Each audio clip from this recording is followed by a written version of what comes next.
Guys, ഈ ഞങ്ങളുടെ നാട്ടിൽ മുരിങ്ങാരച്ചി എന്നാട്ടോ പറയുന്നത്. നിങ്ങളുടെ നാട്ടിൽ എന്തോ പറയുന്നത് പറയണേ. അപ്പോൾ ഇതിൻ്റെ ഒരു കുട്ടി പ്രിപ്പറേഷനാണ് ഞാൻ പറയുന്നത്. അതിനിവിടെ കാന്താരിമുളക് കേട്ടോ വീട്ടിൽ പിടിച്ച് നല്ല ഒന്നാന്തരം കാന്താരിമുളകും കറിവേപ്പിലയും ഇഞ്ചിയും വെളുത്തുള്ളിയും സവാളയാട്ടോ വേണ്ടത്.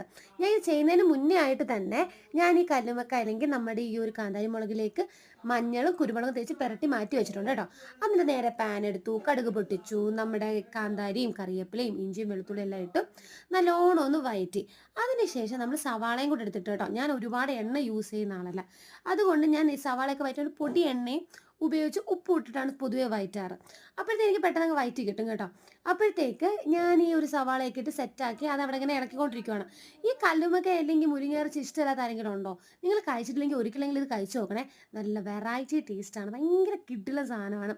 ഇത് ഇഷ്ടമല്ലാത്ത ആരെങ്കിലും ഉണ്ടെങ്കിൽ കമൻറ്റ് ചെയ്യണം കേട്ടോ.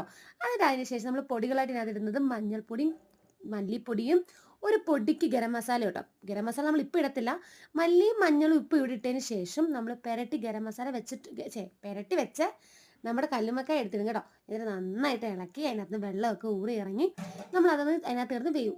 ഒന്ന് തിള വന്നതിന് ശേഷമാണ് നമ്മൾ ഗരം മസാല എടുത്തിടുന്നത് കേട്ടോ. ഗരം മസാലയൊക്കെ ഇട്ട് അതിനിടയ്ക്ക് നമ്മൾ ഉപ്പ് നോക്കി പാകത്തിന് ഉപ്പ് ഇട്ട് കൊടുത്തേക്കണേ. അങ്ങനെ ഗരം മസാലയൊക്കെ ഇട്ട് വരുമ്പോഴത്തേക്ക് നമ്മൾ വറ്റിച്ച് വരുമ്പോഴത്തേക്ക് നല്ല ഫ്രൈ രൂപത്തേക്ക് ഇട്ട് ഇത് മതി ഒരു പറ ചോറുണ്ണാൻ. Thank you guys.